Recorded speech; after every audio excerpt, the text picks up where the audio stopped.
Hey, what's going on, folks? So, I want to take a minute to have a fluffy talk, right? So, we're in the middle of this coronavirus. We're in the middle of coronatine or the coronavirus quarantine. You can hashtag coronatine.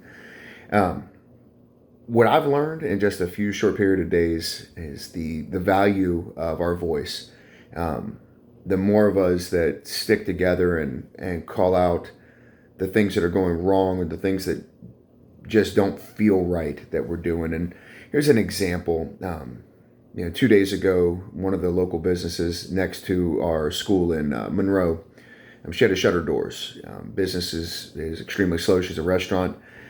Um, they don't do delivery, so carry out business is really shallow for them as well, using DoorDash or whatever else, Uber Eats.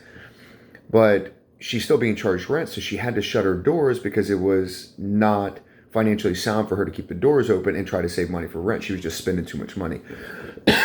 So she's going to be closed, completely closed, and she may not recover from this because she's still paying rent.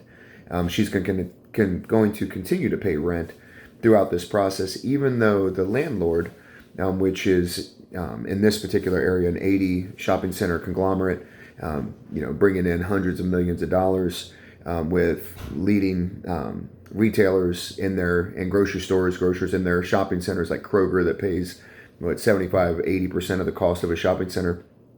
These guys are not following their own lease. And they're not the only ones. Like I challenge each and every one of you to get out and start speaking on behalf of some of these small businesses and what they're going through. I get it. Everybody, is suffering, but these major corporations are going to receive buyouts and bailouts from the government. They're going to receive all kinds of tax breaks, all kinds of extra dollars being dumped in for doing the right thing by their people, but they're just not doing the right thing.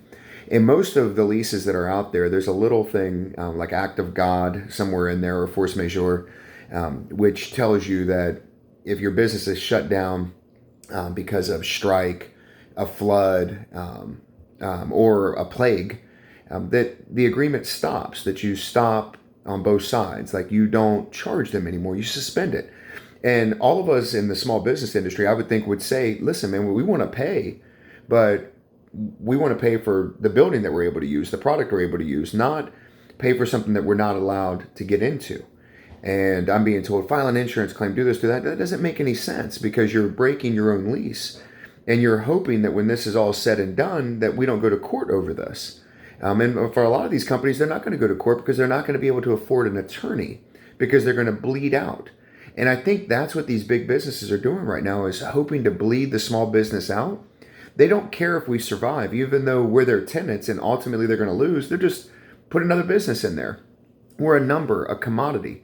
But when we stand together, when we stand for what's wrong, what's not, what's just evil that's going on around us, when we can put our voices together and we can call this out, we can highlight it, we can bombard these companies with phone calls, we can put their information on social media and drive it around there. We can show up at their offices and ask them simple questions like, why are you charging people rent for spaces they can't use? Like, why? Let's do this together. I mean, this is a time for us to stand strong and not exit humanity, right? But actually practice that humanity and grow. So let me know what you think. I'm interested in your thoughts. Stay safe.